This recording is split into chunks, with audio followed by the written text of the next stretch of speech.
Bismillahirrahmanirrahim. Alhamdulillahirabbil alamin. Wa bihi nasta'in ala umuri dunya waddin. Wassalatu wassalamu ala asyrafil anbiya'i wal mursalin sayyidina wa maulana Muhammadin wa ala alihi wa sahbihi ajma'in. Subhanaka la ilma lana illa ma 'allamtana innaka antal alimul hakim. Wa la haula wa la quwwata illa billahil aliyyil azim.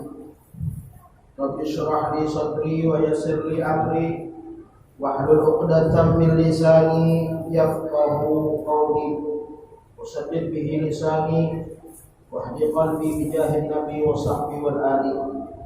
Innahu mafatihul ghaibi la ya'lamuha illa hu.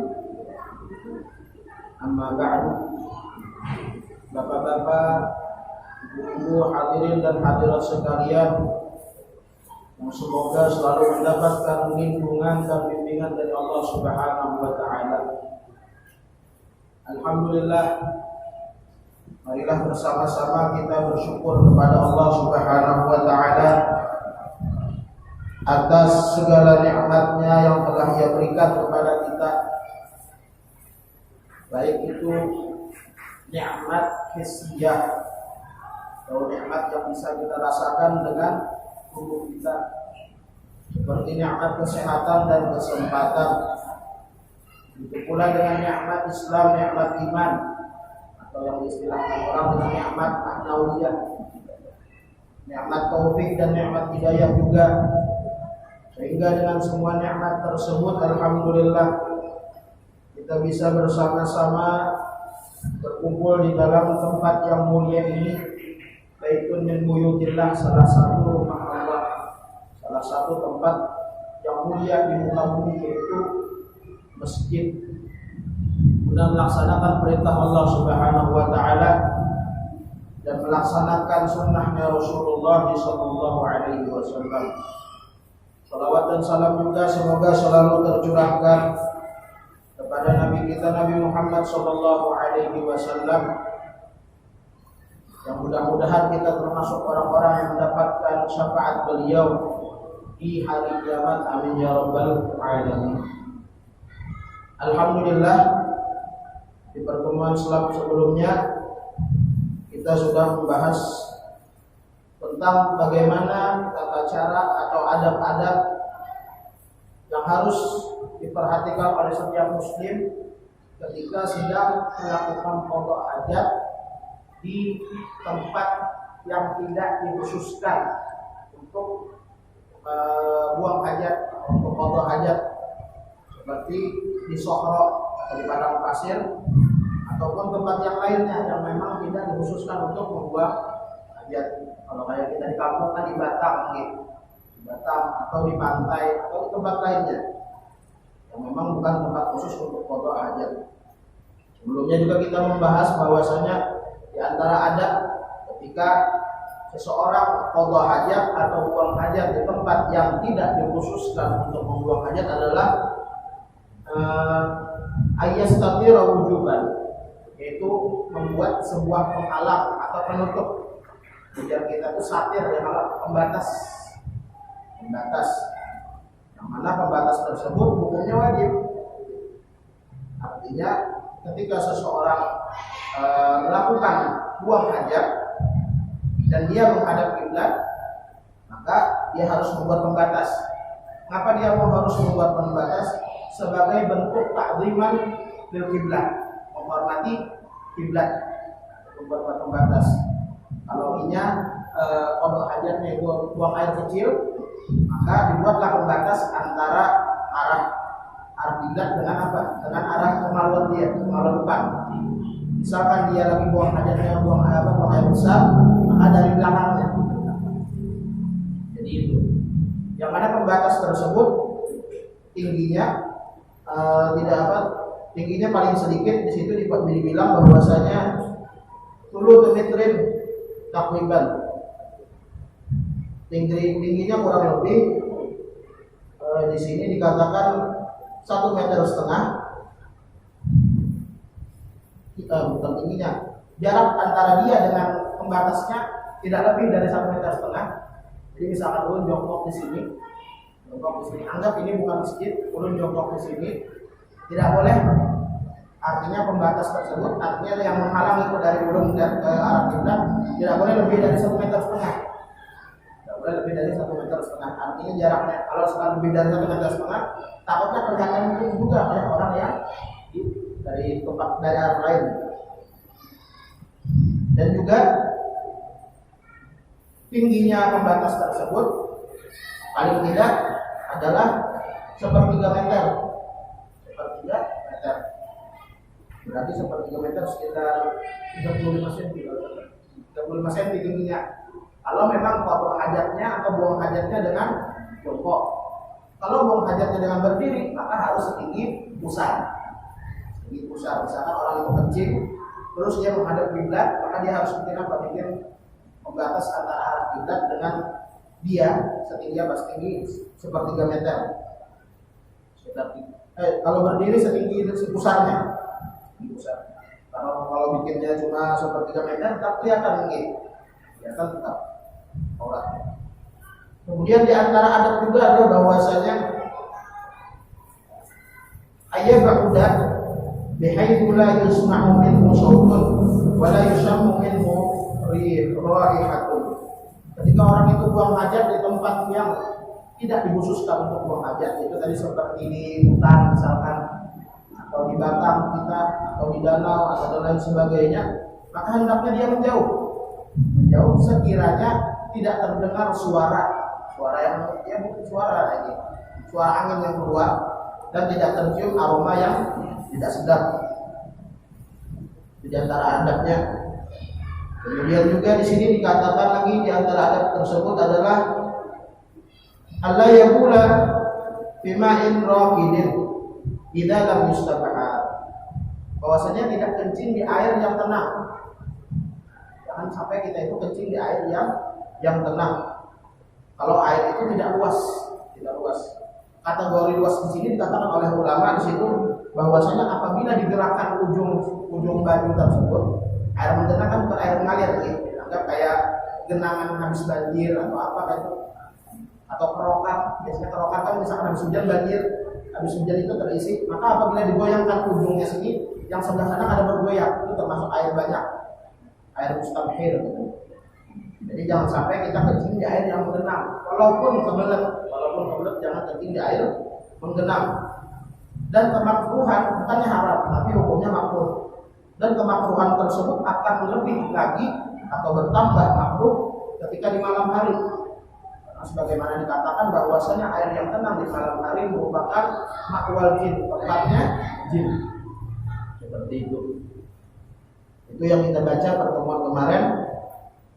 Dan juga di antara yang kita baca di pertemuan kemarin juga satu lagi adalah Allah yaqula bima'in qalilin jarin. Bahwa tidak kencing seseorang tersebut di air yang mengalir tapi airnya sedikit. Jadi ibaratnya itu misalkan ada air mengalir, air bersih mengalir, tapi aliran airnya itu kecil, aliran airnya itu halus. Jadi jangan seperti itu. Kenapa? Karena otomatis yang kena kencing akan menjadi najis dan itu akan menjadi kotor setelah kejatuhan kencing, maka yang sebelah sananya kena menjadi kotor. Kemudian qala al-musannifu hafizahullahu ta'ala wa nafa'ana bihi wa bi jami'i ulumihi wa ulumi masyayikhina fid dharain amin. Yang kelima di antara tata cara atau adab ketika buang qada hajat atau qada hajat di tempat yang tidak dikhususkan untuk qada hajat adalah alla yabula fi tariqin masdud, bahwa tidak kencing seseorang di jalan yang dilalui orang, di jalan masbukin yang dilalui orang. Artinya ujar kita bahasa Banjar itu jangan berkami di kelaluan orang. Jalan yang dilalui orang biasanya. Jalan yang dilalui orang. Kenapa? Karena bakal mengganggu orang yang lewat. Mungkin. Bila ada seseorang kencing di jalan yang biasa dilalui orang, otomatis akan ada apa? Bau pada nyaman mungkin. Bau pada nyaman. Dan akhirnya apabila orang lain mencium bau pada nyaman, pasti orang lain apa? Menyumpah. Siapa berkami di sini jadi baunya mudahan bangkak. Untungnya kalau ini mudah bangkak. Balik. Makanya dari Rasulullah Shallallahu Alaihi Wasallam, ittaqul la'anin. Takutilah dua hal yang bisa menjadi penyebab orang mencela kita atau mencaci kita atau menyumpahi kita. Apa itu? Ujar Rasulullah, alladzi yatakhalla fi tariqin nas, orang yang berkami di jalan kelaluan orang. Jadi Rasulullah hindari apa? Hindari dua hal yang menjadikan kita mendapatkan sumpah orang. Sumpah yang ada baik. Apa itu? Kencing di tempat lalu lewatnya orang. Biasanya kan kadang ada apa? Kencing di gang halus ini. Kalau belum kita tahan lagi ya. Bahannya ini dia pas lalu orang itu sumpahnya bisa lalu begitu. Bawaan di sini ya. Jadi bawa pasti di sini sumpahi orang. Amun sampai 40 orang yang menyumpahi, hati-hati. Ada salah orang, salah hasil itu yang kami jangan. Jadi jangan sampai kencing di tempat atau di jalan yang biasa dilalui orang. Kenapa? Karena kata Rasulullah tadi hindarilah dua hal yang bisa menyebabkan kita mendapat sumpah orang. Yang pertama Pak, alladzi yatakhalla fi tariqin nas, orang yang buang hajat atau buang air kecil di jalan yang biasa dilalui orang. Hukumnya ada haram ini. Artinya ada yang kami misalnya akan dapat dosa di jalan orang, misalkan ada yang merasa terganggu, maka ada haram. Tapi kalau sudah terganggu kan haram, ganggu orang adalah sudah. Karena apa? Al-muslimun man salima muslimun bilisanihi wa yadihi, seorang muslim yang sejati itu adalah muslim yang apa? Yang mana orang lain tidak terganggu dari lidahnya ataupun perbuatannya.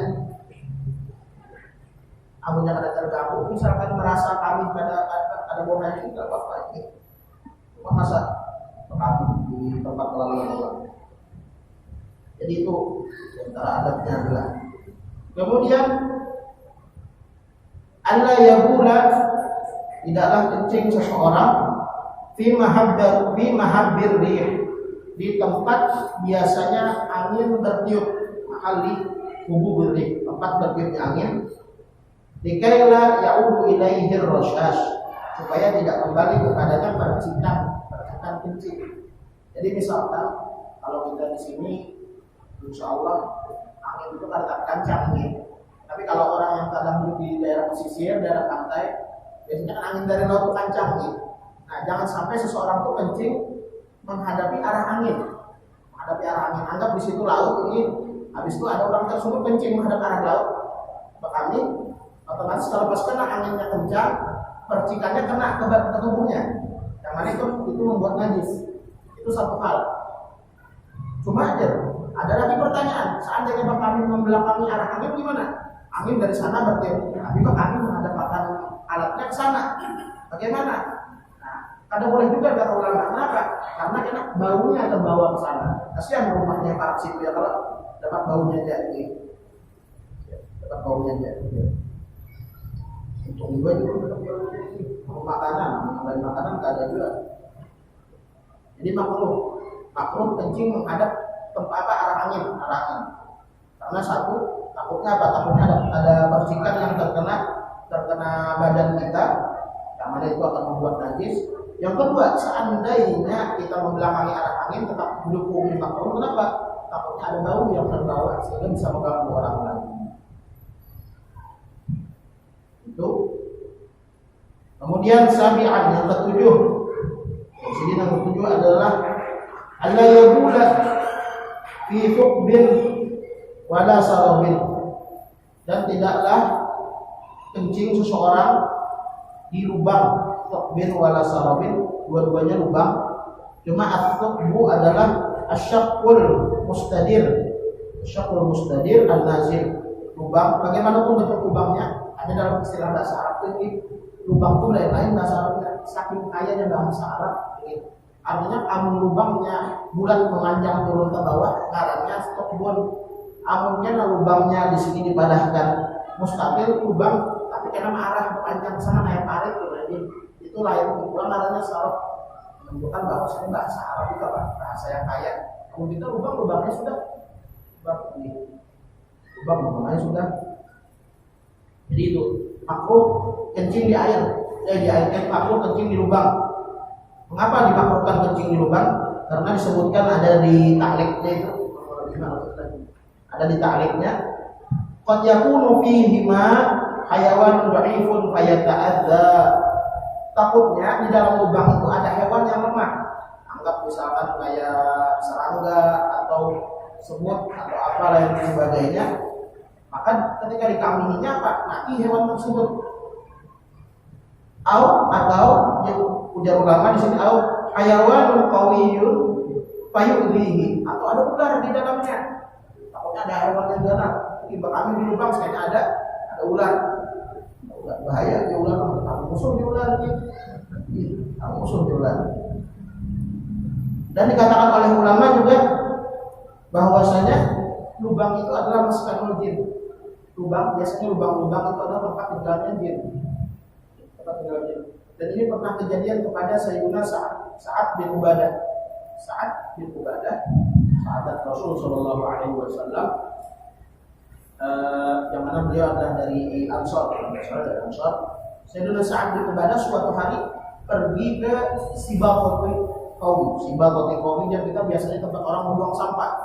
Tempat orang biasanya membuang sampah. Lalu sidin kami di situ ada lubang, di lubang. Karena kenapa? Karena kalau kami jongkok kan takutnya kena sampah kan. Sidin kami berdiri dan di lubang kaminya. Ketika baru selesai kencing di lubang, fakor maita. Tiba-tiba sidin langsung terjengkal, wafat, meninggal. Langsung terjengkal, wafat. Habis kumpul kami langsung ke ujar kita tuh langsung tergugur, meninggal. Tiba-tiba ada suara yang ada orangnya. Apa kata suara tersebut? Romaina Sa'ad Sayyidal Khajraj bisahmin. Telah kami lempar Sa'ad dengan panah kami, dan kami tidak akan lepas ketika lempar. Suara siapa tuh? Suara jin. Terus sahabat kami dirubah. Tiba-tiba di sekitar kami langsung gugur, langsung terkapar, langsung jatuh. Ada bahaya kami dirubah. Bahayanya satu, takutnya ada hewan yang lemah kayak samut jadi mati, atau kan ada samut tapi ada ular, bahaya juga. Atau kan ada ular adanya jin, bahaya. Di lubang-lubang yang memang bukan khusus untuk buang haja. Saya juga Sa'ad bin Ubadah. Itu sahabat Nabi, atau saya juga Sa'ad bin Ubadah ini tambah kami di lubang langsung gugur, langsung meninggal.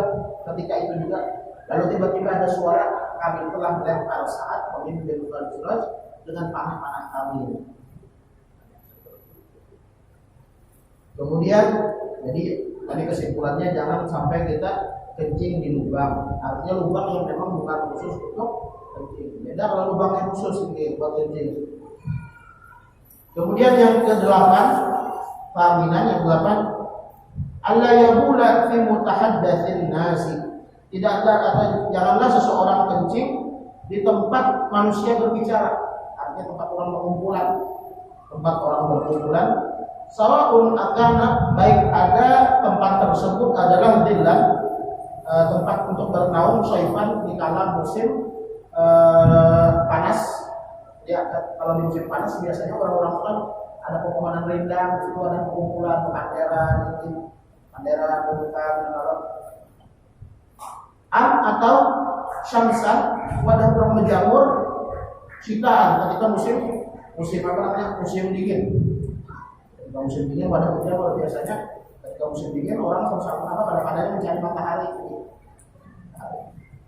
Jadi jangan sampai seseorang kencing di tempat-tempat tersebut, artinya di tempat biasa manusia berkumpul. Kenapa? Karena tadi itu adalah bagian kedua dari orang-orang yang mendapatkan laknat.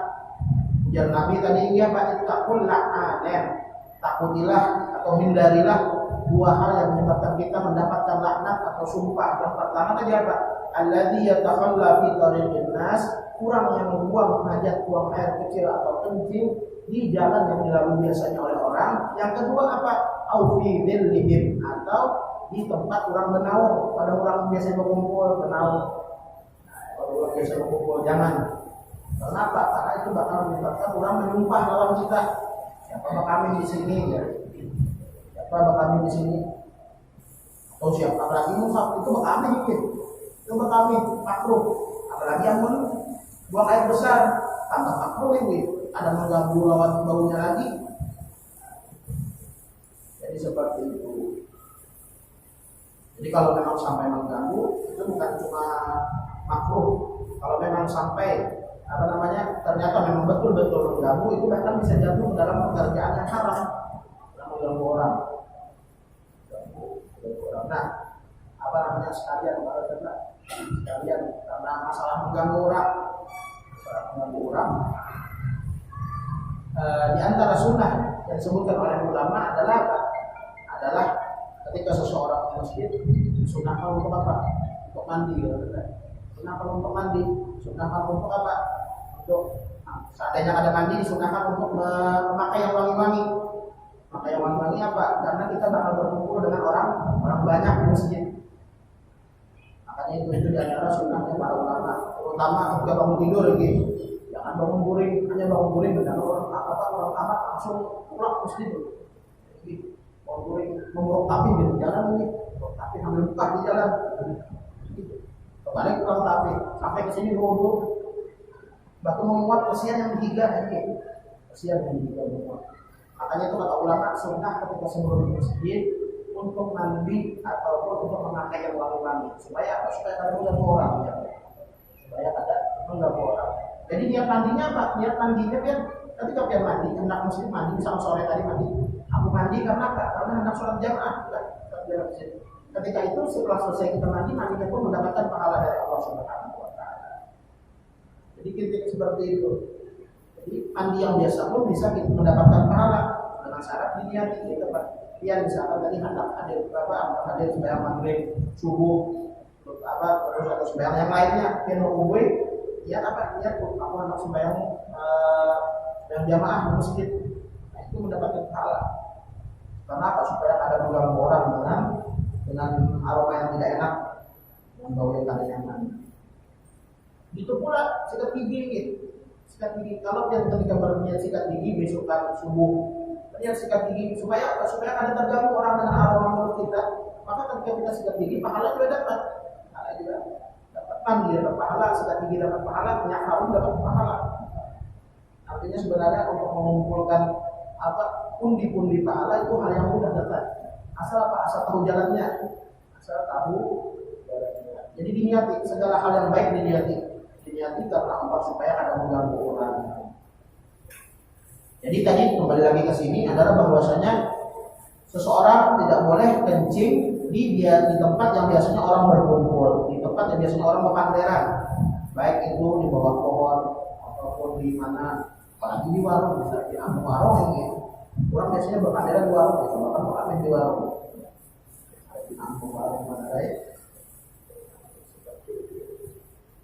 Kemudian tasi'an yang ke-10, alla yabula, janganlah seseorang itu kencing tahta syajaratin muthmiratin, di bawah pohon yang lagi berbuah, di bawah pohon yang lagi berbuah. Waqad ghalaba ala dhannihi, dan dia hampir yakin atau bisa dipastikan dia yakin. Waqad ghalaba ala dhannihi, dipastikan dia yakin alla yuzala, bahwasanya kotoran tersebut atau ibaratnya misalkan minyak kencing atau minyak buang air besar itu tidak akan hilang binahwi madharif, sebab hujan ausailin atau banjir. Maka ketika itu makruh.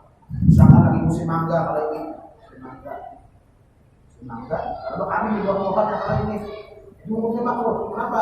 Takutnya pas mangganya ada yang masak bubur ini, dijaga mangganya. Itu untuk mengkami, namun kami misalkan buang air besar di bawah pohon, Ibu gua mangga situ, enggak mangga. Biar orang dia diberikan kenapa aku biar ini diberikan. Atau musim durian dan coba-coba ini gua pohon durian, gua beli durian. Jadi seperti itu. Jadi di bawah pohon yang lagi berbuah makruh hukumnya. Makruh hukumnya karena apa? Karena takutnya ada buah yang jatuh terus mengenai hal tersebut. Kecuali kata ulama, kecuali ini yakin bahwasanya apa? Bahwasanya palingnya hujan setempat lagi ya kalau bakal ini di bawah pohon karena insya Allah bakal kotorannya bilang oleh hujan. Nah, itu ada apa? Kalau ini yakin seperti itu. Kalau ini ada yakin misalkan hari panas kalau bakal di bawah pohon yang ada pohon tersebut berbuah, maka hukumnya makruh. Takutnya ada buah yang jatuh lalu menjadi kotor. Ini jarang juga dilalui ini hal-hal seperti ini hal-hal yang terkadang mendadak. Jadi seperti itu. Kemudian Aisyah yang ke-10. Yang ke-10 Allah yastaqbil asy-syamsa wal qamara. Dan janganlah seseorang itu ketika buang hajat atau ketika qada hajat menghadap matahari walal qamara dan tidak juga bulan. Terus wala yukrahu istidbaruhuma dan tidak makruh membelakangi keduanya. Jadi dianjurkan kita itu pada apa? Ada menghadap amun siang jangan sampai kita menghadap matahari. Menghadap matahari misalkan matahari dari timur. Itu menghadap timur. Tahunya kita ini berkali-kali bulu hilir. Makanya kalau di pondok ini selalu disambati oleh kawanan Kalimantan dan kita apa aja. Jadi utara, selatan, timur, barat. Tahunya buat kami bulu hilir. Pokoknya anggap matahari sebelah situ terbit. Anggap matahari sebelah situ terbit. Ya, sebelah situ timur. Sebelah situ matahari terbit, situ barat. Jadi ketika siang hari jangan sampai kita ketika buang hajat di tempat yang memang bukan tempat khusus, jangan kami menghadap situ. Tapi ketika kita menghadap jangan menghadap belakang kita. Caranya apa? Ambil arah lain. Jadi misalkan ke situ matahari, ke situ kiblat, maka apa? Putar, ambil arah lain ke sana. Jangan menghadap matahari. Kalau siang jangan menghadap matahari, kalau malam jangan menghadap bulan. Sebenarnya masalah menghadap matahari dan menghadap bulan ini ada perbedaan ulama. Artinya ada yang mengatakan ada alasannya ya, ada alasannya. Kemakruhan itu ada alasannya. Kalau kemakruhan menghadap kiblat jelas karena memuliakan arah kiblat. Tapi kalau matahari dan bulan sebagian ulama menolak hal tersebut makruh. Kenapa? Karena tidak ada alasan. Tapi kalau hal artinya tetap kita katakan makruh, tidak apa-apa. Jadi misalkan di situ matahari terbit atau di situ arah bulan purnama, di situ kiblat, maka jangan kita kencing menghadap sini, jangan ke sana. Dan ini khusus untuk di tempat yang memang bukan tempat khusus buat buang hajat. Memang bukan di tempat yang khusus untuk buang hajat. Artinya di tempat yang umum lah, seperti di hutan atau di mana, atau di pantai. Seperti itu. Kemudian yang ke-11 adalah Allah yabula bahwa seseorang itu tidak kencing fi makanin solbin, di tempat yang keras, likaila yaqudu ilaihi rasyas, supaya tidak kembali kepadanya percikan. Kemudian kita tuh di antara tempat yang kerasnya lantai, angin di lantai. Makanya usahakan ketika bakal itu sebagian orang ketika kencing di WC yang jongkok, namun bakaminya diarahkannya alatnya ini ke lubang biar langsung biar kita kami itu langsung kencing itu langsung ke lubang pembuangan. Karena takutnya apa? Takutnya kalau ke lantai pasti ada percikan. Apalagi kalau berdiri kan lantai ada percikan. Otomatis kalau ada percikan maka bersucinya atau istinjanya harus sampai ke paha panas segala. Jadi seperti itu. Jadi harusnya di sini alla yaqula fi makanin solbin, janganlah seseorang itu kencing di tempat yang keras. Nah, di tempat yang keras ini maksudnya apa? Kayak lantai semen atau apa? Tempat yang keras karena apa? Kaila yauda ilaihi rasyad, supaya tidak kembali kepadanya perancingan. Artinya supaya ada keperancingan. Orang menyebut supaya ada keperancingan. Kemudian yang ke-12 adalah Allah yastanjiya, bahwa seseorang yang buang hajat di tempat yang umum, yang memang bukan tempat khusus untuk buang hajat itu, Allah yastanjiya, jangan dia beristinja, ya kita berbasuh, jangan dia beristinja atau berbasuh bil ma'i, dengan air, fil mawdi'il ladzi qada hajatahu fihi, dengan air di tempat yang dia buang hajat di situ. Jadi ibarat orang misalkan berkami di sungai atau berkami di danau, jadi aku buang hajat di situ atau di lanting, kalau ini ya kita tuh apa yang jam-jamnya sudah ada lanting gitu. Nah ketika seperti itu jangan di tempat itu, jangan di tempat itu, misalkan di pinggir sungai, balik sedikit. Tapi kalau dalam kasih ada mungkin kita ini ada khusus untuk apa? Untuk buang hajat di tempat yang terbuka. Kalau di dalam kasih jangan pindah biar diri tapi pindah ya. Jangan sampai makanya mengaji itu ada makanya yang namanya kita belajar ini jangan sampai dalam keadaan usahakan jangan ngantuk. Takutnya apa? Takutnya dangarnya setengah-setengah. Biar sendiri tapi pindah ya. Kita pahami di sebelahnya ini, di sebelahnya salah ini. Jadi pindah belum masuk jadi. Jadi maksudnya apa? Maksudnya kalau di tempat yang terbuka kayak pertama kayak pondok hajat atau buang hajat di hutan atau di pantai. Jadi pondok hajatnya di sini, cuci beristinjanya atau bersucinya di sebelah sana. Kemudian selanjutnya yang terakhir daripada adat-adat atau daripada tata cara yang harus diperhatikan ketika buang hajat di tempat yang umum adalah Allah yastaqbilal qiblata wa la yastadbiraha. Tidak menghadap kiblat dan tidak membelakangi kiblat. Wujuban, hukumnya wajib. Artinya jangan sampai wajib seseorang itu jangan sampai dia membelakangi kiblat, jangan sampai menghadap kiblat. Wajib itu. Artinya apa? Kalau ini membelakangi kiblat atau menghadap kiblat dan tanpa ada pembatas, hukumnya haram. Hanya di sini Allah yastaqbilal qiblata wa la yastadbiraha, tidak menghadap kiblat dan tidak membelakangi kiblat, wujuban wajib.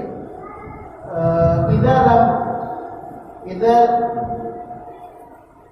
lam yaj'al lahu sutratan sahihatan, apabila dia tidak membuat sebuah pembatas pinjar kita tadi ya kayak air atau apa tadi. Jadi sebenarnya masalah menghadap kiblat ketika masalah WC, jadi masalah WC menghadap kiblat. Jadi mulai dahulu banyak masalah apa kita kejadian sini juga, salah satunya kejadian sini dalam ada arahnya itu diubah. Padahal hukum WC menghadap kiblat itu dibagi menjadi dua. Yang pertama, bagaimana hukumnya seseorang menghadap kiblat ketika dia sedang qada hajat, itu dibagi dua. Yang pertama, apakah dia qada hajatnya di tempat yang khusus untuk qada hajat seperti WC, apakah di tempat yang umum seperti sungai atau batang. Kalau di tempat yang khusus seperti WC, maka tidak haram sama sekali. Walaupun WC-nya itu pispotnya itu menghadap kiblat. Pispot kita dulu menghadap arah sana. Artinya walaupun ketika seseorang membangun masjid lalu mau WC, terus WC jongkoknya itu menghadap sana atau WC duduknya menghadap sana, menghadap kiblat pas, apakah harus berubah? Harus berubah. Karena memang kalau sudah di tempat yang khusus untuk qada hajat, di situ tidak haram karena tempatnya tertutup. Kayak kita ini ubah sudah yang nomor satu juga, tapi yang sekarang ada. Kita ini sebagian kan diubah sudah jadi arah ke sana, arahnya sana, ya arahnya. Jadi dibagi dua, masalah menghadap kiblat ketika istinja. Ketika qada hajat. Pertama, kalau menghadap kiblat dan di dalam tempat yang khusus seperti WC ada masalah. Ada perlu pian merubah menghubungi tukang lagi, tukang apa namanya, utarakan ada WC-nya, ada perlu, karena kata ulama ada haram kalau di tempat yang khusus. Tapi kalau di tempat yang umum seperti hutan, pantai, batang, bagaimana hukumnya kalau menghadap kiblat? Itu dibagi dua lagi. Kalau ada penutupnya, maka hukumnya makruh khilaful aula. Artinya di bawahnya makruh berarti apa terlingan pada makruh sedikit, hampir makruh khilaful aula namanya, atau kita sambat makruh sudah. Namun ada penutupnya, pembatasnya, kayak bola pembatas dari apa? Dari apa namanya kita, dari kain atau apa. Tapi kalau ada pembatasnya, hukumnya haram, yaitu berdosa. Seperti itu hukum menghadap kiblat ketika buang air besar. Itu dibagi menjadi dua. Jadi misalkan pian di rumah mau olah apa? Pian di rumah misalkan membangun rumah, pas tukangnya mau olah WC-nya itu menghadap kiblat, pas sudah jadi harusnya diubah. Ada apa? Artinya anak menghadap kiblat tidak apa-apa. Karena apa? Karena kalau di tempat yang khusus untuk apa? Untuk buang hajat, kayak WC kita dulu, itu kan apa kata ulama. Tapi kalau di tempat yang ada khusus seperti tempat terbuka, pantai dan lain sebagainya, maka dibagi dua. Kalau ada pembatasnya, bola pembatas, hukumnya makruh. Kalau ada pembatasnya, hukumnya. Jadi kalau ada yang misalkan bola atau bola rumah atau bola langgar atau bola masjid di tempat lain, di bola masjid pas ada, apa artinya pas ada orang tukangnya itu bola WC-nya itu menghadap kiblat, karena masalah. Kalau dia memang di tempat yang khusus untuk apa? Untuk buang hajat. Yang masalah ini kalau menghadap kiblat di tempat yang terbuka, yang harus pakai pembatas, ada bola kayu di penutup. Tapi kalau di dalam WC ada masalah, ada perlu diubah. Tapi yang berdasar benak ubah itu apa itu? Cuma misalnya ada ubah, haram, ada haram. Allahu a'lam. Al-Fatihah. Alhamdulillah rabbil alamin.